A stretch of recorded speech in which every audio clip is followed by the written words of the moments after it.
카카오 최대 위기라. 김범수 위원장도 검찰 소환 조사. 이게 사실일까요? 현재까지 사실입니다. 서울 남부지검 금융조사 2부에서는요. 카카오 경영쇄신위원장이죠. 김범수 위원장을 SM엔터테인먼트 주가 시세 조작 의혹으로 소환해서 조사하고 있습니다. 여러분도 알다시피 서울 남부지검의 금융조사 2부는요. 뭐 별명이 많습니다. 여의도의 저승사자라고 이야기하기도 하고요. 금융범죄의 저승사자라고도 이야기합니다. 이런 서울 남부지검의 금융조사부에 김범수 위원장이 지금 불려갔다는 뜻은 이제 조사가 거의 막바지로 치닫고 있다는 뜻이에요. 이거 자칫 잘못하면요. 카카오의 최대 위기로 발전될 수 있습니다. 왜냐하면요. 일단 어떤 조사를 하는지부터 먼저 보시죠. 지금 핵심은 그거예요. SM엔터테인먼트를 누가 인수하느냐. 이 과정에서 벌어진 일인데요. 하이브하고요. 카카오 엔터테인먼트하고 서로 인수하려고 이게 쉽게 말하면 M&A 전쟁이 붙었습니다. 그런데 당시에 SM엔터테인먼트의 경영진은요. 9.5%를 쉽게 말하면 카카오 엔터테인먼트에 매각을 했습니다. 그러면서 창업자인 이수만 회장이 이거는 안 되는데 하면서 나머지 남은 지분 14.8%를 들고 하이브를 찾아갔습니다. 그 순간 카카오 엔터테인먼트하고 하이브하고 경쟁이 시작이 된 거예요. 그때 하이브는요. 주당 12만 원의 공개 매수를 시작한다 발표를 했습니다. 바로 이때 문제가 생깁니다. 바로 이때. 12만 원에 공개 매수 시작을 한다고 했는데 그 당시 주가는요. 98,500원입니다. 그런데 이 과정에서 말입니다. 원아시아 파트너스가 등장하게 됩니다. 여기에서 지분을 시장에서 마구마구 인수합니다. 마구마구. 2.9%나 매수했습니다. 그렇게 되니까 주가가 쭉쭉쭉쭉 올라가서 공개 매수 단가 12만 원을 넘어선 거예요. 13만 1,900원까지 올라간 겁니다. 그러면 공개 매수 자체가 의미가 없게 되겠죠. 바로 이 과정에서 말입니다. 아시아 원 파트너스가 2.9%를 매수했는데 이 매수 과정이 시세 조작이다. 시세 조정이다. 이렇게 이야기하는 겁니다. 무슨 얘기냐? 쉽게 말하면 하이브하고 카카오 엔터테인먼트하고 지금 시장에 경쟁이 붙은 상태에서 원아시아가 시장에서 대량으로 SM엔터테인먼트의 주식을 인수함으로써 주가가 13만 1,900원까지 올라갔잖아요. 공개 매수가 12만 원을 넘어서 버렸습니다. 다시 말해서 무력화시킨 거예요. 하이브가 공개 매수하는 걸 무력화시켰다는 뜻입니다. 결국 말입니다. 그해 2월 28일에 하이브 공개 매수는 마감을 했는데 실패했습니다. 그러면서 카카오는 이제 장내 매수하기 시작합니다. 12만 7,600원에. 그리고 실질적으로 3월 7일에 완성을 하는데 주당 15만 원에 SM 지분 35%를 공개 매수했습니다. 그래서 결국은 하이브가 인수를 못하고 SM 엔터테인먼트가 카카오 엔터테인먼트로 넘어가게 된 거죠. 문제는 이게 시세 조정이냐 아니냐의 문제잖아요. 다시 말해서 하이브의 공개 매수를 무력화시킨 것. 원아시아 파트너스가 2.9%를 시장에서 매입한 것. 이게 대량 매입을 통한 시세 조정이다. 이거 말입니다. 이거를 조사하는 거거든요. 실질적으로 조사 이미 말입니다. 해당 관계자들은 다 끝내놓은 상태예요. 당시에 배재현 카카오 투자 총괄 대표도 조사한 상태고 현재 구속이 돼 있고요. 원아시아 파트너스의 회장 지창배 회장도 지금 조사를 받았고요. 이준호 전 카카오 엔터테인먼트 투자 전략 부문장도 조사를 받았습니다. 그런데 이 조사를 받고 말입니다. 실질적으로 이야기가 들어갔을 때 이게 말입니다. 배재현 대표하고요. 또 지창배 회장하고요. 자본시장법 위반에 대한 혐의를 재판을 받았거든요. 이 공판 과정에서 이준호 전 카카오 엔터테인먼트 투자 전략 부문장이 뭐라고 했나 하면요. 이렇게 이야기했습니다. 배재현 대표가 지창보 대표에게 SM 엔터테인먼트 주식 1,000억을 매수해달라고 요청을 했다. 이렇게 이야기했습니다. 여기에 이에 대해서 지 회장은요. 지창배 회장이겠죠. 도와주겠다고 응답을 했습니다. 이 말은 결국 말입니다. 짜고 치는 고스톱이고 대량 매수를 통해서 시가를 올렸다는 이야기잖아요. 시가를 올리면 어떻게 될까요? 시가를 올렸다는 이야기는 결국 하이브의 공개 매수를 무력화시켰다 이런 얘기잖아요.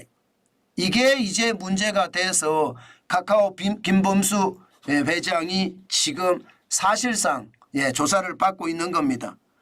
여기가 문제거든요. 원아시아 파트너스는 과연 어떤 회사냐. 과거 카카오 계열사에 카카오 VX라는 곳에 투자도 했고요. 손자회사 그레이스코를 인수하기도 했습니다. 다시 말해서 원아시아 파트너스와 카카오는 굉장히 친분이 있는 그런 관계다. 때문에 이것은 대량 매입을 통한 시세 조작이다. 이렇게 결론이 나게 되는 그런 모습이에요. 이제 이게 조사를 받게 되는 게 이제 문제죠. 여러분 이게 조사를 받으면 조사라는 건 여러분 알다시피 압수수색이 동반되잖아요. 카카오 위원장 김범수 위원장에 대한 소환 조사가 되려고 하면 그 전에 이미 말입니다. 검찰에서는 뭐 사무실이든 자택이든 지금 기본적으로 조사를 했다는 뜻이에요. 이것은 그 속에서 말입니다. 다른 의문점도 발견될 수 있거든요. 저는 이게 앞으로 더 크게 발전이 된다고 생각합니다. 이제 이게 어떤 식으로 발전이 될 거냐. 아마 지금 카카오 입장에서는 김범수 경영쇄신위원장이 계열사도 줄여가면서 계열사 전체의 구조조정을 직접 진두지휘해 왔거든요. 그런데 이게 직접 진두지휘가 지금 이렇게 되면 되기가 쉽지 않다는 이야기고요. 이제 조사를 한다는 것은 조사가 거의 막바지에 왔다는 이야기인데 그러면 재판으로 넘어갈 거고요. 재판에 넘어가서 이 문제가 더 불거지면 아마도 카카오는 아마 창사 이래 최대 위기를 맞지 않을까 저는 그런 생각도 해봅니다. 지금 말입니다. 카카오가 146개였던 계열사를 6월 말 기준으로 126개로 줄였거든요. 20개까지. 줄여가면서 구조조정을 단행하고 있는데 검찰 조사를 받게 되면 그만큼 더 힘들어지지 않을까 하는 게 시장의 예측입니다. 게다가 검찰 조사를 받았을 때 만약에 유죄가 된다. 유죄가 되면 말입니다. 더 큰 위기가 올 수도 있습니다. 당장 말입니다. 카카오뱅크에 대한 대주주 지위가 이럴 수도 있습니다. 산업자본이 인터넷은행 지분 10% 이상을 보유하려면요. 조세범 처벌법이나 특정경제범죄처벌법이나 공정거래법을 위반해서 처벌을 받은 적이 없어야 되거든요. 그것도 5년간 말입니다. 그런데 지금 만약에 김범수 위원장이 지금 처벌을 받는다고 하면 카카오뱅크에 대한 대주주 지위 당연히 흔들거릴 수 있고요. 카카오뱅크는 대주주가 못 될 수도 있다는 뜻입니다. 여기에다가 계열사에 대한 어떤 구조조정도 더디게 진행되면서 안 그래도 위기다 하면서 주가가 엄청나게 빠졌거든요. 지금 주가를 보면요. 2023년 2월 9일에 79,900원까지 올라가던 주가가 7월 9일 현재 42,450원입니다. 조금 올라갔긴 올라갔습니다. 뭐 위기가 어느 정도 이제 불확실성이 거치니까 올라가는 모습을 보이지만 주가는 망가진 건 사실이잖아요. 이게 결국 말입니다. 앞으로 어떤 식으로 검찰 조사가 결론이 나고 이게 어떤 식으로 기소를 하느냐에 따라서 굉장히 달라질 겁니다. 지금 현재까지는 그룹의 창업자이자 명실공히 최대 주주인 김범수 위원장이 검찰 조사를 받는다는 것.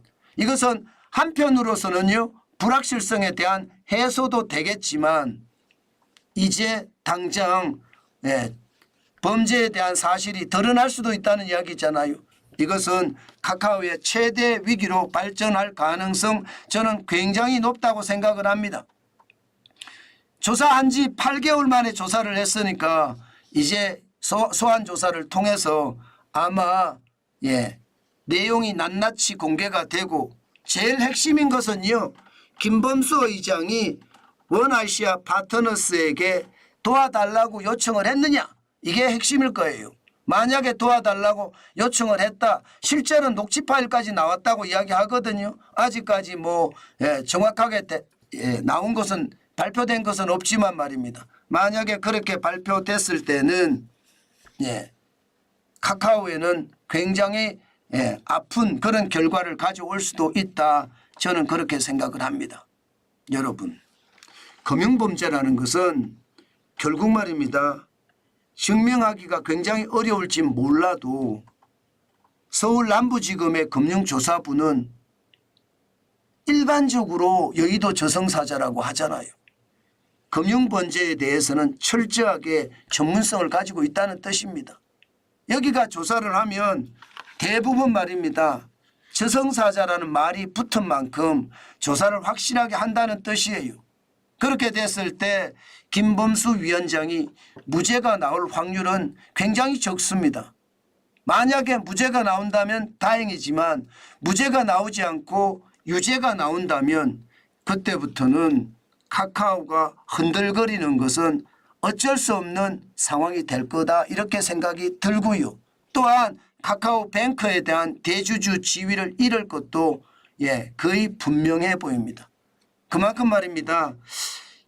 김범수 위원장에 대한 조사 지금 시장에는 초미의 관심사입니다. 저는 여러분 카카오 주식을 제가 여러분들에게 사지 말자고 제가 이야기를 했던 것도 그런 이유입니다. 이제 말입니다. 불확실성이 다 거쳐가니까 이제는 또 다를 수 있겠죠.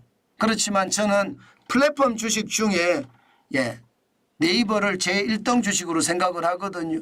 물론 우리나라의 플랫폼 중에 1등은 쿠팡입니다. 그러나 쿠팡은 뉴욕에 상장이 돼 있고요.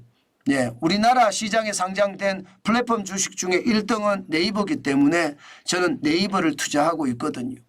그래서 여러분 저는 1등주만 보거든요. 절대 2등주는 잘 안 보거든요. 아무리 불확실성이 거친다고 하더라도 저는 2등주는 안 봅니다. 항상 여러분들은 여러분들의 투자 원칙에 따라 움직이겠지만 카카오의 상황은 결코 저는 좋지 않다고 봅니다.